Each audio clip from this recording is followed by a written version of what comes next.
The plane was already in the air when the announcement shook the cabin. The captain's voice cracked over the intercom, strained, urgent, unlike any of the calm, steady tones passengers had heard before. "Ladies and gentlemen, this is your captain speaking. We have a critical situation. I need to ask, this is no joke. If there is any trained fighter pilot on board, please make yourself known immediately." The passengers froze. Trays rattled. Soda cans rolled off seat tables. A baby cried as silence swept the cabin. Every head turned, searching for someone, anyone who could answer the call. And then the laughter came. Cruel, sharp laughter from the front rows, where two off-duty cops in uniform had been mocking a man since boarding. "Yeah, sure," one of them sneered, his voice dripping with sarcasm. "Maybe our little single dad hero here can handle it. Hey, Captain Dad, you gonna fly the plane for us now?"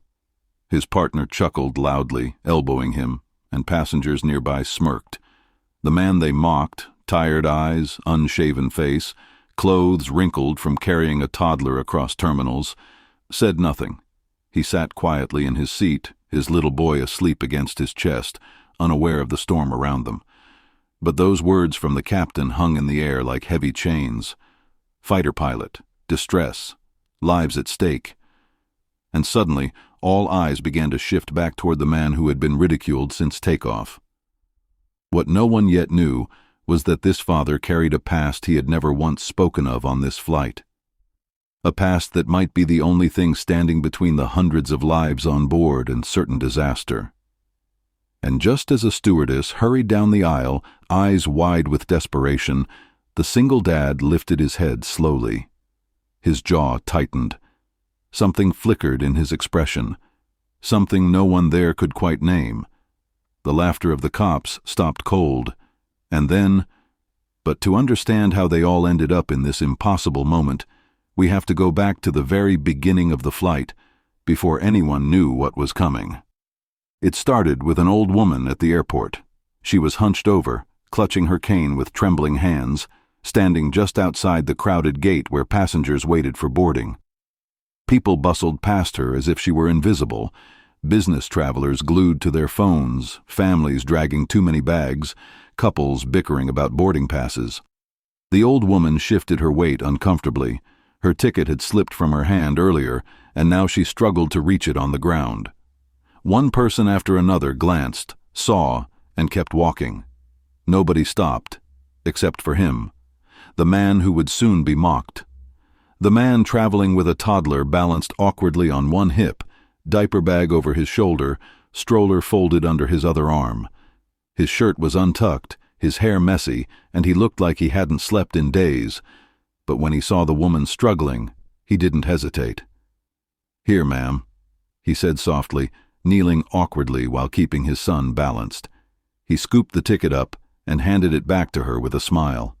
The woman looked up, startled. "Thank you, young man. You're the first soul who noticed." He chuckled wearily. "Well, I know how it feels to need a hand." He adjusted his little boy's head on his shoulder, whispering gently so the child wouldn't wake. The woman's eyes lingered on him with quiet recognition, as though she saw something no one else did. "You've got a kind heart," she said simply. "Don't ever lose that." But kindness in public doesn't always get rewarded. As boarding began, two uniformed officers stepped up in line near him. They had the look of men who wore authority like armor, loud voices, wide stances, quick to make jokes at someone else's expense. When they noticed the young father fumbling with his toddler, stroller, and bag all at once, one of them snorted. "Traveling solo with a baby? Good luck with that, buddy. Should have left him with the mom." The second one chimed in, "Oh wait, maybe mom's gone. Figures." Several passengers chuckled at their comments, eager to side with the badge. The young dad lowered his head, face flushing, but said nothing. He only rocked his son gently, whispering words of comfort, as though the child could shield him from the sting of their laughter. The old woman, who had been behind him in line, frowned deeply, but she too stayed silent, clutching her ticket as the group shuffled onto the plane. Inside the cabin, the situation only worsened. Every step the dad took seemed to attract another snide remark from the officers, mocking how slowly he moved, how clumsily he folded the stroller, how much space he seemed to take. "Don't trip, Captain Dad," one of them jeered loudly enough for half the cabin to hear. "We don't need you crashing this plane before we even take off." Passengers laughed again. A stewardess glanced over, uncertain, but quickly moved on with her duties. Nobody wanted to get involved. The single dad, however, just kept moving forward, his son still safe in his arms. He finally slid into his seat, his little boy now wide awake and restless. As he tried to calm the child, the old woman settled across the aisle from him. Their eyes met briefly. She offered a small, warm smile that reminded him of his late grandmother. And then came takeoff. The engines roared, the cabin shook, and passengers held their breaths until the plane lifted into the sky. Relief filled the air as people leaned back, plugged in headphones, and unwrapped snacks. But peace didn't last long. The toddler began to cry, loudly, inconsolably, the kind of piercing wail that made passengers groan and roll their eyes. The dad rocked, shushed, patted, hummed. Nothing worked. His face flushed as whispers and complaints rose around him.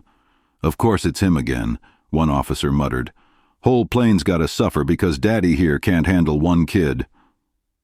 The young father bit his tongue so hard it almost bled. He kissed his son's forehead, trying everything to soothe him. Finally, the old woman leaned across the aisle and gently touched the boy's hand. "May I try?" she asked. The man nodded gratefully. She began humming softly, an old lullaby, her voice cracked with age but gentle as falling rain. Miraculously, the toddler quieted, eyelids drooping as he nestled back against his father's chest. The dad whispered, "Thank you." The woman smiled. "Strangers are just friends we haven't helped yet." For the first time since boarding, he exhaled, a small island of kindness in an ocean of judgment. But at that exact moment, just when it seemed like the flight might finally smooth out, the captain's voice tore through the speakers. His tone was different now, urgent, unsteady. "Ladies and gentlemen, we are facing an emergency. If there is any trained fighter pilot on board, please press your call button immediately." The entire cabin went still, and then, from the front rows, the familiar sneer, "Hey, maybe Daddy Daycare here can save us. What do you say, Captain Dad?" Laughter rippled again. But this time, the father slowly lifted his head. His tired eyes looked sharper, harder. Something had changed, and the laughter died on every tongue. The old woman's hand gripped her cane. The stewardess froze mid-step. The passengers held their breath. And just as the plane gave a sudden, violent jolt that rattled trays and spilled drinks, the single dad whispered something no one could quite hear, before unbuckling his seatbelt. The jolt wasn't small. It was the kind of shudder that made even seasoned travelers grip their armrests and glance toward the windows with wide eyes. Overhead, bins rattled, a drink cart slid a few inches down the aisle, and a woman screamed in the back as the cabin lights flickered for a split second. The captain's voice cracked back over the speaker, this time sharper, faster, the tone of someone trying hard to stay calm while barely holding it together. "Ladies and gentlemen, please remain seated with your seatbelts fastened. We are experiencing an urgent situation. Again, I repeat, if there is any trained fighter pilot on board, please identify yourself now." The words hit the passengers like ice water. Fighter pilot. Urgent situation. This wasn't turbulence. This was something bigger, something worse. All eyes began turning again, toward the quiet single dad in row 14, who just moments ago had been the target of sneers and laughter. His little boy, woken by the jolt, started fussing, his small fists curling in fear. The father held him close, whispering gently, but his own face had hardened. His gaze wasn't just tired anymore. It was focused, sharp, like a man who had slipped into an old skin he hadn't worn in years. The two cops who'd been mocking him tried to fill the silence with a joke, but their voices lacked their earlier confidence. "Oh, come on," one said too loudly. "What are the odds there's some ace fighter jock on this flight?" but his laugh came out hollow. The old woman across the aisle leaned closer, her voice low and steady. "It's you, isn't it?" The man's jaw clenched, and for a moment he didn't answer. Then, slowly, he shifted his son into her waiting arms. She gasped softly, but held the child firmly, her old eyes locking with his. "Keep him safe," the father whispered. And with that, he unbuckled his seatbelt and stood. Gasps filled the cabin. Passengers craned their necks, whispering urgently. Some reached out to stop him, confused and frightened. The stewardess nearest him froze, her tray of snacks forgotten in her hands. The man's voice was calm but firm. "I need to speak to the captain." The stewardess blinked. "Sir, please, sit down, "Tell him," the father said, his tone brooking no argument. "Tell him there's a pilot on board." The stewardess stared. Her hand trembled as she reached for the phone by her seat. The two officers stood halfway now, their faces pale with disbelief. "You?" one of them muttered. "No way." But the plane gave another sudden lurch, sharper this time, tilting just enough to send a drink spilling into the aisle. A collective cry rose from the passengers, and the stewardess wasted no more time. She lifted the phone with shaking hands, murmured a few urgent words, and within seconds her eyes widened. "The captain says to bring you forward. Now." The old woman hugged the toddler tighter, whispering prayers under her breath. The father straightened his shoulders, and for a fleeting moment there was no trace of exhaustion or weariness in him, only steel. As he began walking down the aisle, every pair of eyes followed him. Some were filled with disbelief, some with hope, some with the bitter taste of regret for mocking him earlier. The cops sat down hard, silent for the first time since the flight began. The father reached the cockpit door, the stewardess fumbling with the security lock, her hands shaking. The door opened just a crack, the captain's face pale and drawn. He looked at the man, searching, almost pleading. "You flew fighters?" the captain demanded. The father met his eyes. "Yes, and right now you're going to need me." The captain's face fell as he pulled the door open wider. The noise of alarms spilled into the cabin. The father stepped forward, then stopped, turning back just long enough to glance at his sleeping son in the old woman's arms. Their eyes met. She nodded once firmly, and then he disappeared into the cockpit. The cabin erupted with panicked whispers. Everyone wanted answers. Everyone wanted to know what was happening, but no one dared move. The two cops sat stiff and silent, their earlier bravado now replaced with something else: fear. Minutes ticked by like hours. The old woman rocked the child gently, though her knuckles whitened on the cane pressed against her chair. And then a deafening bang rocked the entire plane. The lights flickered again. Oxygen masks dropped from the ceiling with a violent snap, and the aircraft pitched downward just enough to send passengers screaming.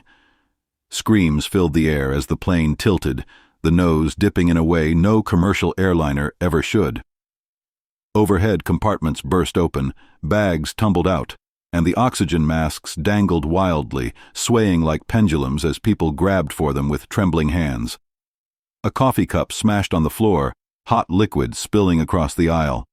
"Put on your masks! Quickly, secure your masks!" the flight attendants shouted, their own voices shaking, but it was hard for anyone to hear over the panic.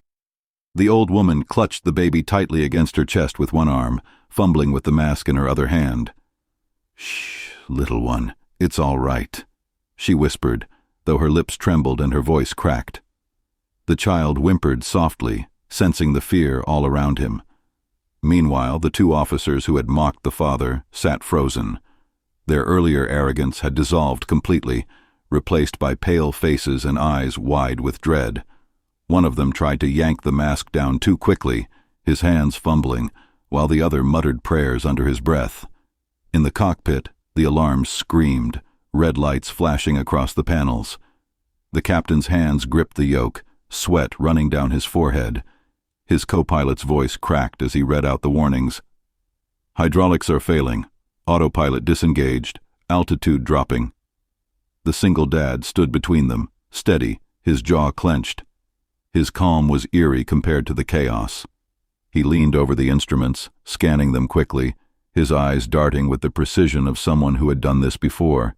Not here, not on a passenger jet, but somewhere else, long ago, in the roar of combat skies. "You've lost your primary systems," he said firmly. "What's backup status?" "Secondary hydraulics are unresponsive," the captain gasped. "We're trying to reroute power, but—" The father didn't hesitate. He slid into the jump seat, strapping himself in with swift, practiced hands. "All right, then we're going to do this manually. Give me the controls." The captain hesitated, his pride warring with desperation. Then another alarm blared, louder, shriller, and the plane shuddered again. Without another word, he nodded and released the yoke. The father gripped it, his arms steady, his eyes locked on the horizon through the windshield. His voice was low, commanding. "I've got this." And for the first time since the emergency began, the aircraft steadied, just a little. The descent slowed, the screaming pitch leveled out, though the warning alarms still echoed like ghosts in the cockpit. Back in the cabin, passengers clung to their seats, sobbing, gasping, clutching their masks. The old woman rocked the baby, whispering lullabies as though her voice alone could keep the child safe. And when the sudden drop softened into a steady glide, she looked toward the cockpit door, her eyes narrowed knowingly. "He's doing it," she whispered to herself. "He's saving them." But relief was fragile.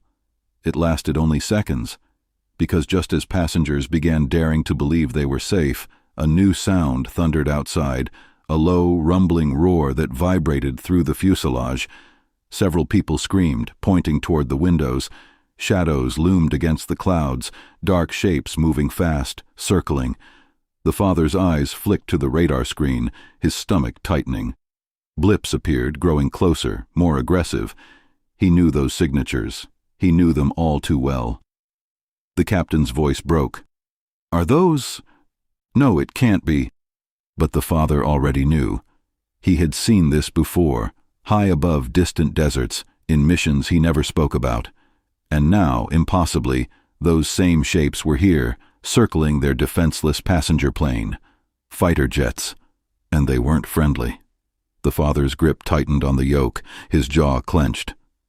His past, the one he had kept buried for years, was no longer a secret, because it had just caught up with him, thousands of feet in the air, with hundreds of innocent lives at stake.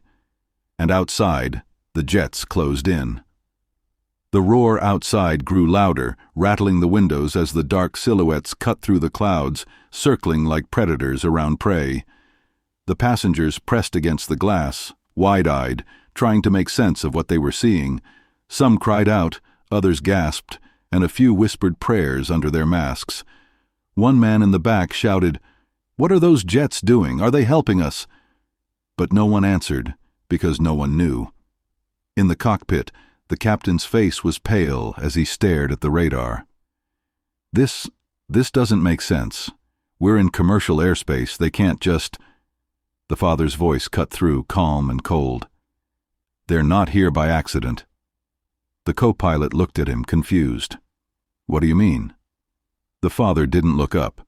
His hands were steady on the controls, but his eyes were fixed on the approaching blips. "Those aren't escorts. They're interceptors, and they're locking onto us." The words landed like a stone in the cabin of the plane, though only those in the cockpit could hear them. The captain swallowed hard. "Locking onto us? Why?" But before the father could answer, a sharp beep, beep, beep echoed from the panels. The co-pilot's voice cracked. We've got missile lock." Back in the cabin, panic surged again as the plane jolted sharply to the left, sending passengers screaming and clutching the seats. Oxygen masks swayed violently, soda cans rolled down the aisle, and the old woman held the baby tighter, shielding him with her frail body.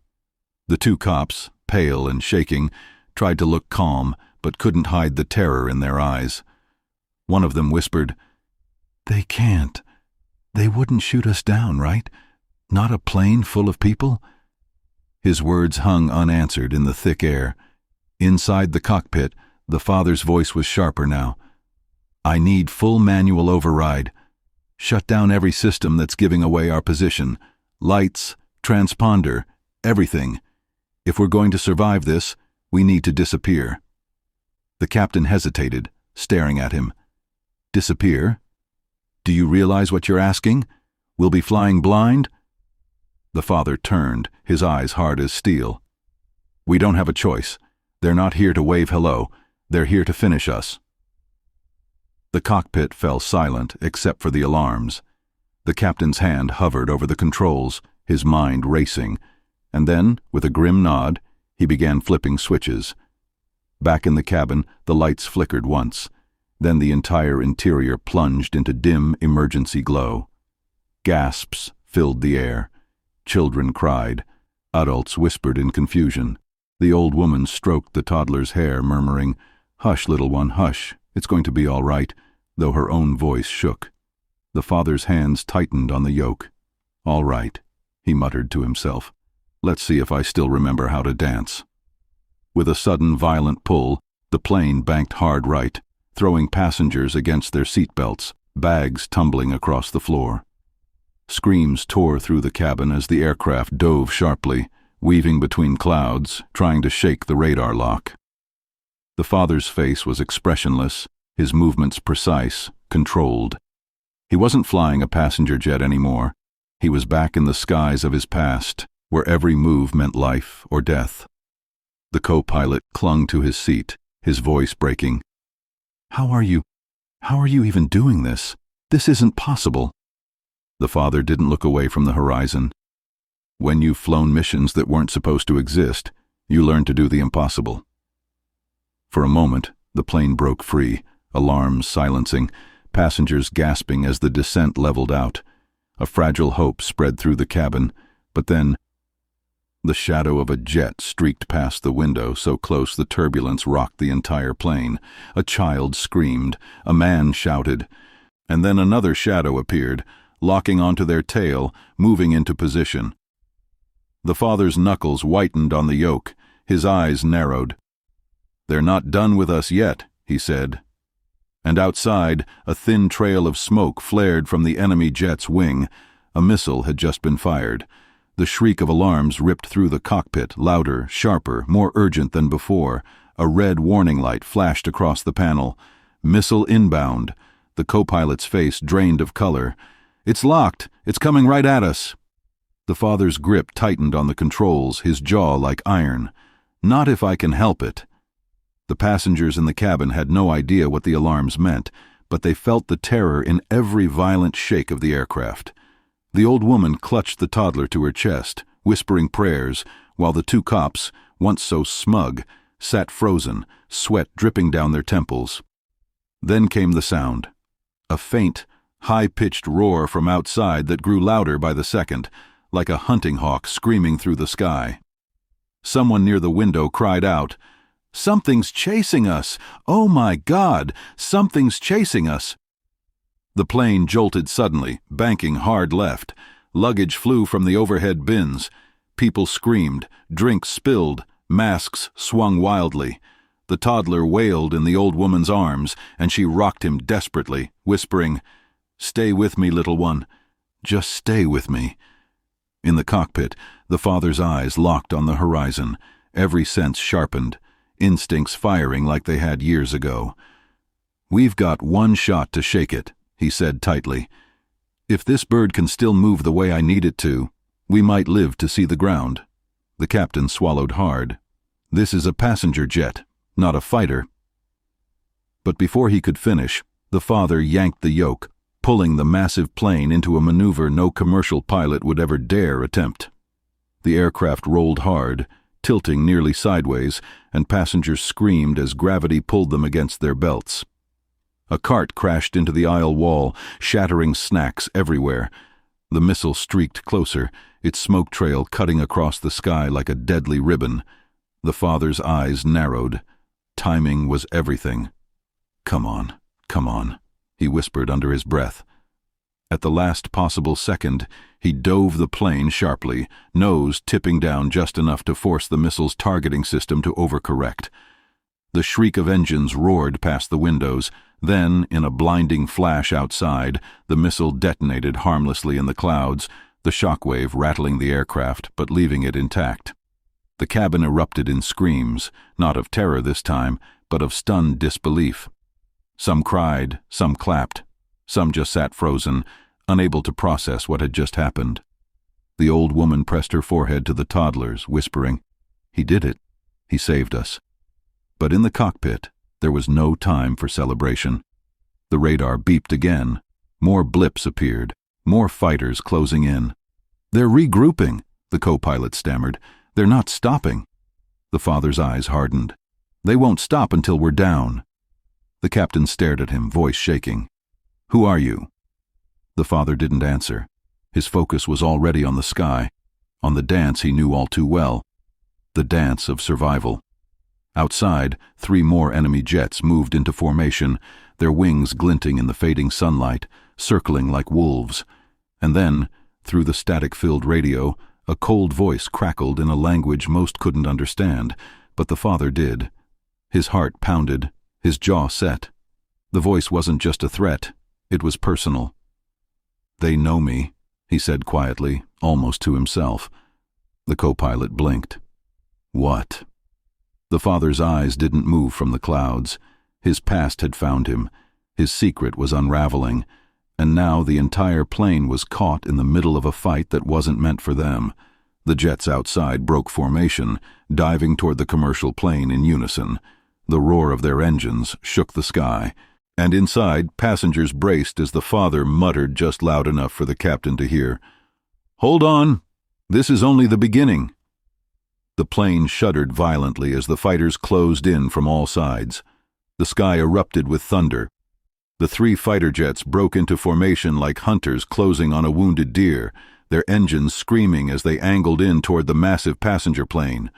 The roar outside made the windows tremble, and everyone inside felt it in their bones. In the cabin, the passengers clutched their seats, eyes darting from window to window. Some prayed aloud, others sobbed, and a few sat frozen in stunned silence. A boy near the back pressed his face against the glass and shouted, "Mom, there are planes chasing us!" The mother yanked him close, covering his eyes. "Don't look, baby, don't look." But the truth was impossible to hide. Everyone could see the dark shapes dancing in the clouds, too close, far too close. In the cockpit, alarms blared again. The co-pilot's voice cracked. "They're surrounding us. Front, left, right. We've got no clear path." The captain's hands trembled on the instruments. "If they fire again, we can't dodge another missile. This isn't a fighter jet. We can't take much more of this." The father's eyes narrowed, his voice calm but edged with steel. "Then we don't dodge. We outfly them." The captain gaped at him. "Outfly? In this? You're insane." The father ignored him, hands tightening on the yoke, his mind working faster than the alarms. His years in the cockpit, years he had sworn to leave behind, surged back into him like fire in his veins. "They think we're helpless," he said. "That's their mistake." He slammed the throttle forward, and the massive aircraft shuddered as it pushed harder into the clouds, engines roaring like a beast forced into battle. Passengers screamed as they were pressed into their seats, the old woman clutching the toddler close against her chest, whispering prayers with every breath. The 2 cops, pale as ghosts, stared wide-eyed at the cockpit door. One muttered, This guy's really flying it like a jet." His partner swallowed hard. "Who is he?" No one had answers. Outside, the fighters swept closer. One dove underneath the passenger plane, rising up dangerously near the belly. Another came from the right, wings flashing. The third stayed in front, boxing them in. And then came the radio again. That same cold voice, this time clearer. "Give us the man." The co-pilot froze. They're not after the plane." The captain's face blanched. "They're after him." The father didn't flinch, didn't even glance at them. His eyes stayed locked on the horizon, his hands steady as the wolves circled, but deep inside, his chest tightened. He had feared this moment for years, that his past would catch up, that innocent lives would be dragged into the crossfire. Now it was happening. The radio crackled again. "Give us the man, or we take down everyone." In the cabin, no one could hear those words, but they could feel the tension. They could see the shadows of the jets through the windows, moving closer and closer, like predators tightening their circle. The old woman's eyes narrowed as she rocked the toddler. She had lived long enough to recognize a man hiding something. And now, as the father's voice came sharp from the cockpit, she knew for certain. He wasn't just any man. He was the reason they were still alive, and he was the reason danger was hunting them. The co-pilot whispered, trembling, "If we hand you over, they'll spare us, won't they?" The captain's head snapped toward him. "Are you insane? We don't negotiate with killers." But the words hit like a dagger anyway. The father turned his head just slightly, his jaw tightening. He had heard. For a moment, silence filled the cockpit except for the beeping of warnings. And then slowly the father spoke. His voice was low, cold, unshakable. "They'll never spare you. Not if I go. Not if I stay. The moment they found this plane, the moment they knew I was aboard, every one of you was in danger." The captain stared at him, breathless. "Why? Who are you?" The father's hands pressed harder into the controls as the lead fighter jet locked its sights on them again. He didn't answer the question. Not yet. Instead, he said one word. "Hold." And then, without warning, he wrenched the yoke hard. The entire plane dropped like a stone. Passengers screamed as gravity ripped them from their seats, bags and cups flying wildly through the air. The old woman threw herself over the toddler, shielding him as best she could, while the cabin plunged into chaos. The passenger jet dove straight toward the earth, falling, engines screaming. And outside, the fighter jets scrambled to follow. The world turned upside down. The massive passenger plane screamed through the clouds in a dive so sharp it seemed impossible for a machine its size. Passengers shrieked as gravity yanked them against their belts, loose items flying like missiles through the cabin. A laptop slammed into the ceiling, a backpack tumbled down the aisle. The old woman held the toddler tight to her chest, curling her frail body around him as though her bones alone could shield him from the madness. Children cried. Adults prayed. Some sat frozen, too terrified to even scream.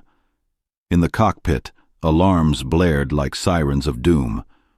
"We're overspeeding," the co-pilot shouted. "The wings can't take this pressure. They'll tear off." The captain's knuckles were white on the panel. "We're going to break apart." But the father's face was calm, razor-focused. His eyes locked on the altimeter spinning downward like a clock counting to 0. His hands moved with precision, every pull and push timed like choreography. "They expect us to break," he muttered. "But we won't," the captain snapped. "You're going to kill us all." The father didn't answer. Instead, at the last possible second, mere thousands of feet above the ground, he pulled back hard on the yoke. The plane groaned under the strain, metal creaking, the wings trembling as if they'd snap. The descent slowed, the nose lifted, and in a miracle of physics and willpower, the giant aircraft leveled out just above the treetops, skimming so low the passengers saw flashes of green blur past their windows. Gasps filled the cabin. Some cried in relief, others vomited into bags. The old woman pressed her cheek to the toddler's head, whispering over and over, "It's all right, darling, it's all right." But there was no time to breathe. The 3 fighter jets had followed, one overshot, unable to match the sudden pull-up, streaking past in a blur. The other 2 stayed locked in, engines roaring as they dove into pursuit. The father's eyes narrowed. "Good, let them chase." The captain stared at him. "Good? Are you out of your mind?" But the father didn't answer. He shoved the throttle, weaving the plane between cloud banks, forcing the jet to move like no passenger liner ever should. He flew it as if it were his old fighter, a weapon, not a transport. Outside, the pursuing jets closed in. One slid into position off the left wing, the other off the right. Passengers screamed as they saw the sleek, armed predators hemming them in, so close they could see the pilots' helmets glinting in the sunlight. The radio crackled again with that cold voice. "This is your last chance. Hand him over, or we end this now." The co-pilot's eyes darted to the father, sweat dripping down his temple. "They're talking about you. They'll kill us all because of you." The father's jaw clenched. He said nothing. The captain's voice was hoarse. "Why? Why are they after you? Who are you?" The father's eyes flicked toward him, hard and unyielding. "Someone I swore I'd never be again." The radio crackled louder, the voice sharper, angrier. "You have 10 seconds." The co-pilot swallowed. His shaking hand hovered near the intercom switch. Maybe if we tell them where he is, maybe they'll let the rest of us go." The captain whipped his head toward him. "Don't you dare." But the co-pilot's eyes darted between the red blips on the radar, the alarms screaming, the terrified passengers outside. His hand trembled, his lips quivered. "We can't risk everyone for one man." The father's voice cut through like a blade, cold, commanding, final. "If you do that, you'll be condemning them all." The co-pilot froze. His hand hovered over the switch. The countdown continued on the radio. 5, 4, 3. Passengers screamed as the jets edged closer, missile bays opening beneath their wings. The old woman clutched the toddler, eyes locked on the cockpit door, whispering fiercely as though he could hear her. "Don't let them take him. Don't let them take our hope." 2, 1. And then the skies lit up. The fighters fired. The roar of missile fire ripped across the sky. Trails of smoke streaked toward the passenger plane like deadly arrows. In the cabin, time seemed to slow. Passengers screamed, reaching for loved ones, clutching hands, burying faces into shoulders. Some prayed out loud, their voices breaking over the chaos. The old woman curled over the toddler, whispering fiercely, "Close your eyes, little one, close your eyes." The 2 cops who had mocked the father sat frozen in shock, one muttering, This is it," while the other shut his eyes tight, gripping the armrest until his knuckles turned white. But in the cockpit, the father's eyes blazed. His hands moved before anyone else could think. He yanked the yoke to the right, throttled hard, and dropped the nose again. The giant plane lurched violently. Drinks flew. Oxygen masks swung like pendulums. People shrieked as gravity yanked them sideways. And outside, the first missile streaked past, skimming so close the heat shimmer rattled the windows. It exploded harmlessly in the distance, a blinding flash lighting the clouds. The second missile veered wide, tricked by the sudden dive, slamming into empty sky. But the third missile locked stubbornly onto the heat of the engines, trailing closer, closer, its roar piercing the cabin. The co-pilot screamed, "It's still coming! We can't shake it!" The father's face was carved from stone. His voice was low, cold, unshakable. "Yes, we can." He pulled another maneuver no one would have dared, cutting power suddenly, engines dropping into near silence. The aircraft jolted, passengers thrown forward against belts, the sudden quiet terrifying after the roar. The missile lost its lock for a split second, swerving wildly. And in that moment, the father slammed the throttle forward, reigniting the engines with a deafening roar. The missile overcorrected, streaked past the tail, and detonated in the empty clouds. The explosion rocked the plane, shaking it like a toy, but the fuselage held. Alarms blared, oxygen masks swung, but they were alive. For a heartbeat, stunned silence filled the cabin. Then came the sound, sobs of relief, scattered applause, whispers of disbelief. A man shouted, "He saved us," and others echoed, their voices trembling but full of awe. The old woman, tears streaming down her face, kissed the toddler's forehead and whispered, "Your father, he's not just a dad, he's an angel in the sky." But in the cockpit, There was no time for relief. The radar beeped again. The 2 remaining fighters broke formation, circling back with vengeance. The captain, pale and sweating, turned to the father. "We can't keep dodging them forever. They'll just keep firing until they bring us down. What do we do?" The father's jaw tightened. His past was clawing its way into the present, dragging innocent lives with it. He had sworn he'd never fight again, never return to the skies as a warrior, but he had no choice now. He glanced once at the old photograph taped inside his wallet, tucked by the instrument panel, a picture of him in uniform, arm around a younger woman, their son a baby in her arms. His hand brushed it briefly, and his eyes hardened. "We stop running," he said. The captain blinked. "What do you mean, stop running?" The father turned his head slowly, his voice steady, calm, terrifying in its certainty. "We fight." Outside, the 2 enemy jets streaked into position, engines howling, preparing for another pass. And for the first time since this nightmare began, the hunted passenger plane tilted its nose upward as though daring the wolves to come closer. The engines roared as the passenger plane climbed, defying every rule of aerodynamics, its nose tilting toward the clouds like a challenge. Passengers screamed, pressed back into their seats by the sudden surge. Drinks toppled, bags slid across the floor, children clung to parents, and the cabin filled with cries of both terror and awe. "What's happening?" someone shouted. "Why are we going up?" The 2 cops exchanged a look, pale and trembling. One muttered, He's turning us into the fight." The old woman's eyes never left the cockpit door. She rocked the toddler against her chest, her voice low and steady despite the chaos.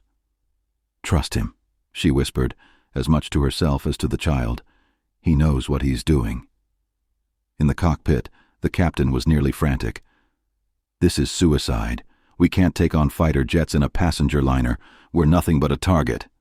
But the father's hands never wavered on the controls. His voice was calm, cold, unshakable. "They don't expect us to fight back. That's our advantage." The co-pilot stared at him in disbelief. "Advantage? We don't have weapons. We don't have speed." The father's eyes narrowed. "But we have size, and I know how to make it count." Outside, the 2 jets swooped into position, splitting apart and then circling back for an attack run.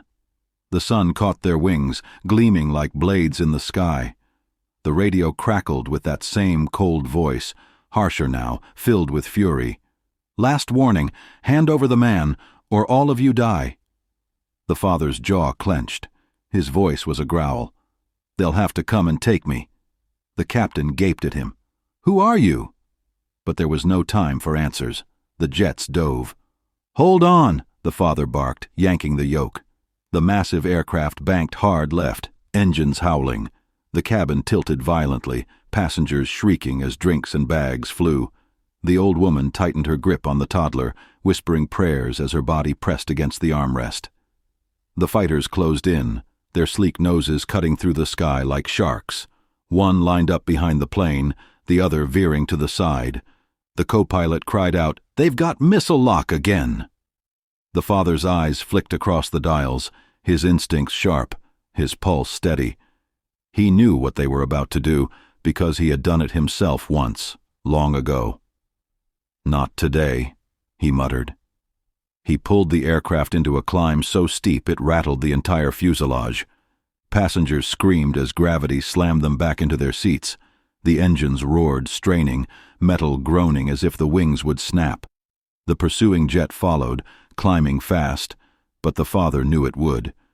He counted under his breath, 3, 2, 1, and then he cut throttle. The passenger plane slowed abruptly, dropping back like a stone. The fighter jet behind overshot, streaking upward past them, too fast to correct.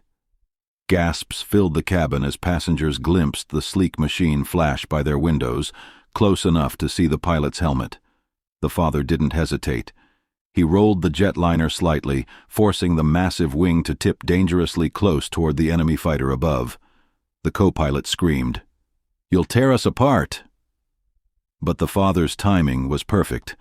The wingtips sliced through the airspace just beneath the fighter, buffeting it with turbulence so violent the smaller jet wobbled out of control.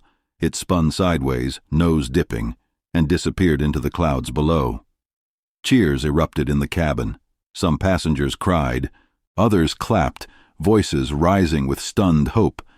The old woman kissed the toddler's hair, whispering, "He's saving us, darling. He's saving us all." But the father's eyes stayed hard, focused. "One down," he muttered. "One to go." The last fighter jet circled back, angrier, faster, lining up for a direct head-on run. The captain shouted, "We can't take a collision! He'll ram us!" The father's lips pressed into a thin line. "Then we don't let him." Outside, the enemy jet came screaming toward them, engines flaring, missile bays opening wide. And the father pulled the nose of the passenger plane straight into its path. Gasps erupted across the cabin as passengers realized what was happening. People screamed, clutched each other, prayed, cried. The old woman closed her eyes tight, holding the child as though her soul alone could shield him. The two aircraft hurtled toward each other at terrifying speed. And in the cockpit, the father whispered one word. "Now!" He yanked the yoke. The massive jetliner rolled, the wing slicing upward in a maneuver no commercial plane should ever survive. The enemy fighter swerved, trying to adjust, but too late. The passenger plane's wing clipped its tail. The fighter spun out, spiraling wildly, flames erupting from its engine before it plummeted into the clouds, vanishing into smoke. The cabin exploded in cheers. Applause, sobs, shouts of joy filled the air. Strangers hugged, some crying into each other's shoulders. The two cops sat speechless, shame burning in their eyes as they looked toward the cockpit. The old woman's face glistened with tears as she whispered to the child, "Your father is a lion." But inside the cockpit, the father's face remained grim. He knew what the passengers didn't. This wasn't over. The radar beeped again. New blips appeared. Not two, not three, more, much more. The father's chest tightened. His voice was low, grim. "They've called reinforcements." The captain turned pale. "How many?" The father's eyes stayed on the screen. "Too many." And outside, through the windows, faint specks began to appear in the distance, dozens of them cutting across the clouds, engines roaring. The sky was filling with enemies. The cabin's brief moment of triumph vanished as the sky darkened with specks, 1, 2, 10, then dozens. The engines of the incoming squadron thundered even at a distance, their formation cutting across the clouds like a fleet of sharks circling blood. Passengers gasped as the faint shapes grew clearer. The old woman clutched the toddler tighter, her whisper trembling now. "Oh, dear God, there are so many." The two cops who had once laughed at the father now sat frozen, pale as ghosts. One rubbed his temples with trembling hands. We're dead. Nobody can take on that many, not even him." In the cockpit, the captain's face turned ashen. "That's a whole strike force. They'll surround us. There's no way through." The father's eyes flicked to the radar, the screen glowing red with blips multiplying by the second. His jaw tightened. His voice was low, steady, carrying the weight of someone who had stared death in the face before. "Then we don't go through." The co-pilot gawked at him. "What does that even mean?" But the father didn't explain. His mind worked at lightning speed, pulling together every scrap of training, every impossible maneuver he'd ever flown, every survival tactic no manual could teach. He had one advantage. He thought like them, because once, long ago, he had been one of them. The radio crackled alive again, the same cold voice but sharper now, mocking. "You did well against the first wave, but this is the end, no more warnings. Hand him over, or everyone on that plane dies." The father leaned toward the radio, his voice cutting through with a calmness so chilling it silenced the cockpit. "Come and get me." For a second, only static. Then a roar of laughter from the other side. So be it. The enemy formation split, jets peeling off into hunting groups, circling the passenger plane like vultures. The captain clutched the armrest. "We can't outrun them. We can't outfight them. What's your plan?" The father's eyes narrowed. "We make them fight each other." The co-pilot blinked, his mouth opening in shock. That's impossible." But the father's hands were already moving. He yanked the yoke, sending the passenger plane plunging into a thick bank of storm clouds below. The cabin erupted in panic. Lightning flashed outside, thunder cracking so loud it rattled the seats. Rain pelted the windows, sheets of water streaking the glass as the plane dove into the storm. Passengers screamed, oxygen masks swinging wildly.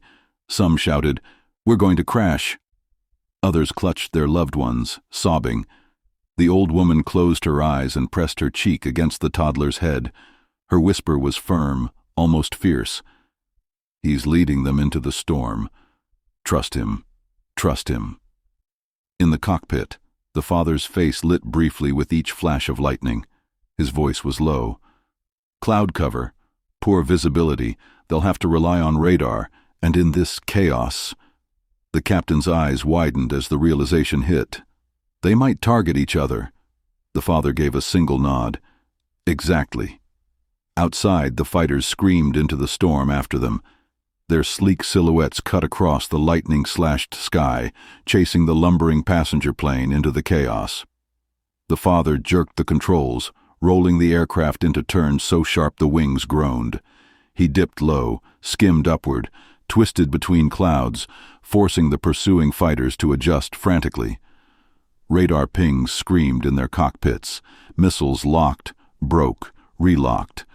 The storm scrambled signals, bouncing them, confusing them, and then one fighter fired. Another on the opposite side fired too. Their missiles streaked through the clouds, straight toward each other. A blinding explosion ripped the sky, flames bursting in the storm as two jets collided mid-air. The cabin erupted in cheers, passengers clapping, crying, hugging. The old woman kissed the toddler's forehead, tears streaming. "Do you see, darling? Even the storm fights for him." But there was no time to celebrate. The father yanked the controls again, lightning illuminating his face like a war mask. The storm had bought them chaos, yes, but the swarm was still closing in. For every fighter lost, there were 10 more. The co-pilot's voice cracked. "They'll overwhelm us. We can't hold them all off." The father's eyes narrowed. "We don't need to. We just need to last long enough." The captain frowned. "For what?" But the father didn't answer. He kept his eyes on the radar, scanning, waiting. His mind ran through calculations only he understood. The radio crackled again. The cold voice was louder now, furious. "Enough games. End them." And then, radar lit up with new signals. But these weren't enemy jets. They were coming from the other side, fast, strong, armed. The captain blinked at the screen. "Wait, are those..." The father's eyes flickered with something rare, hope. His voice was a whisper, almost to himself. "They found us." The passengers, unaware of what the radar showed, screamed as another explosion boomed outside, shaking the cabin. They thought it was the end. But the father knew help was near. The question was, would it reach them in time? The storm howled outside the windows, lightning splitting the sky into jagged flashes of silver. Passengers clung to one another, some praying, others too shocked to even move. The toddler whimpered softly in the old woman's arms, his tiny hands clutching her blouse.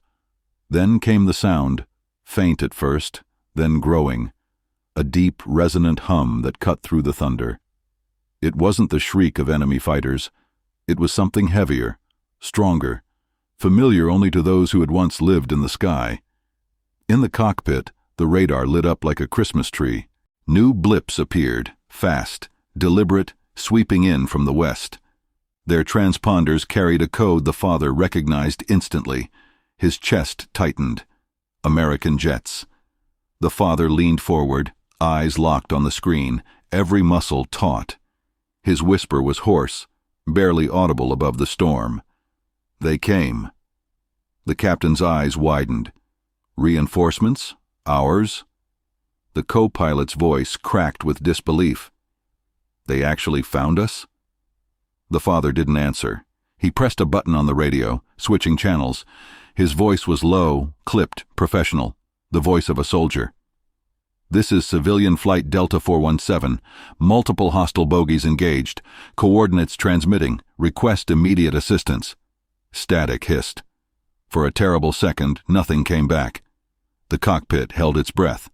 Then, Delta 417, this is Eagle Squadron.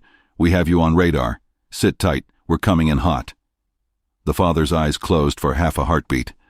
Relief, fierce and raw, washed over him, but he didn't let it linger.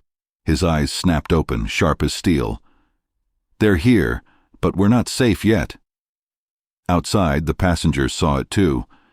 Through breaks in the storm clouds, silver streaks cut across the sky. Jets, sleek, powerful, and marked with American flags on their tails. Hope erupted in the cabin. People cried, clapped, shouted. "It's the Air Force!" someone yelled. "They're here to save us!" The old woman wept quietly, pressing her cheek to the toddler's hair. "Do you see, little one? Angels wear wings of steel!" But the father knew better than to celebrate early.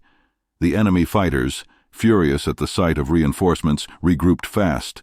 Their formation tightened, their engines roaring louder, preparing for a clash that would turn the storm into a battlefield. The radio blared again, the cold voice now trembling with rage.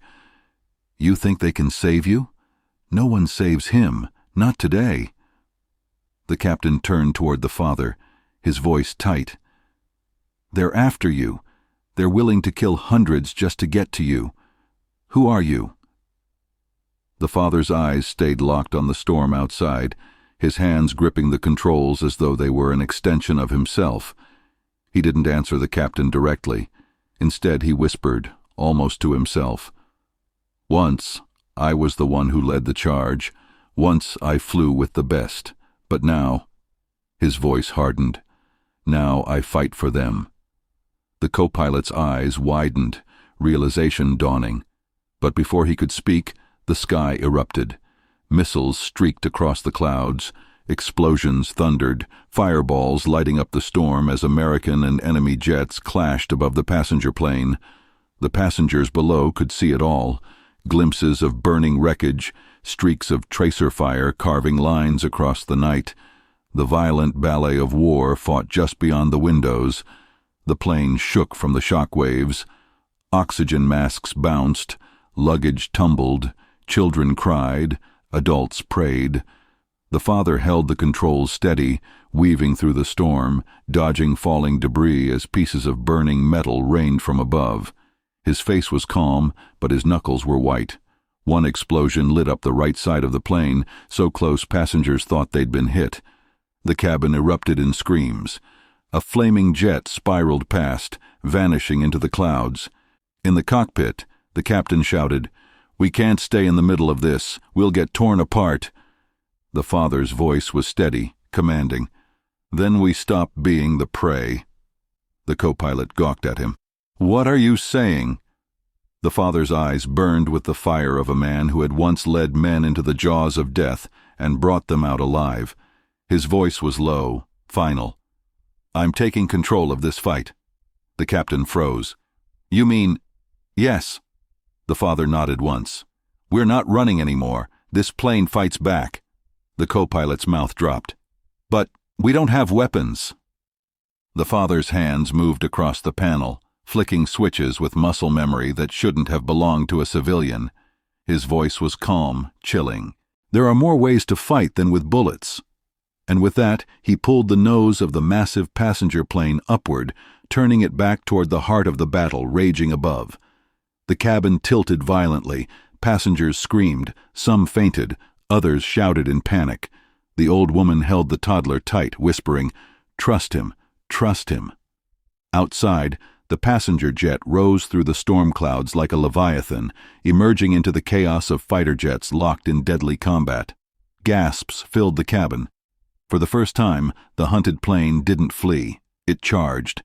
And as the father pushed the throttles forward, lightning crackling around the wings, his voice dropped to a whisper no one else could hear. Let's finish this. The storm broke into open sky, and the passenger plane rose with it, a giant among hunters. Lightning still licked the edges of the clouds behind them, but ahead, the battle raged. American jets clashed with the enemy swarm in bursts of fire and smoke, engines screaming across the heavens. Inside the cabin, fear clashed with awe. Passengers stared out the windows, unable to believe what they were seeing. A commercial airliner, unarmed, scarred by turbulence and shockwaves, rising into a war it had no business surviving. Children cried, parents held them close. The old woman kissed the toddler's head, whispering with trembling conviction, "He was born for this moment." The two cops, who had once sneered at the father, now sat in stunned silence. One whispered hoarsely, "We mocked him. We mocked that man." The captain gripped his seat, eyes wide. "We can't go into that. We'll be torn to pieces." But the father's hands moved with the calm precision of a man who had lived this sky 1,000 times before. His voice cut through the panic, steady, immovable. "They don't know how to fight something like this. They expect fear. They expect retreat. They don't expect me." The co-pilot's breath caught in his throat. You were one of them, weren't you? A fighter pilot." The father's jaw tightened. His eyes locked on the swarm outside. "Once. The best they had." The captain blinked, realization dawning. "You weren't just a pilot. You were their target, the one they feared." The father didn't answer. He didn't need to. His silence was confirmation enough. Outside, 3 enemy fighters broke formation and dove toward the airliner, intent on finishing what the first wave had failed. The father's grip tightened on the yoke. "Hold on." The massive plane rolled into a dive so steep, screams ripped through the cabin. Trays, bags, masks, all flew through the air. Passengers pressed back into their seats, some fainting, others praying through sobs. The old woman whispered fiercely into the toddler's ear, as though her words alone could shield him. "Your father is the storm itself." The enemy fighters closed in, missiles armed. At the last second, the father pulled hard, dragging the massive jetliner upward in a vertical climb. The pursuing fighters overshot, their missiles firing wide. One slammed into another in the confusion, a fiery explosion lighting up the clouds. Passengers erupted in gasps and cries of disbelief. He's fighting them like he's in a jet himself," someone shouted. The father's eyes were locked forward, unblinking. Sweat rolled down his temple, but his voice was steady. "One left." The final enemy fighter came around fast, locking on.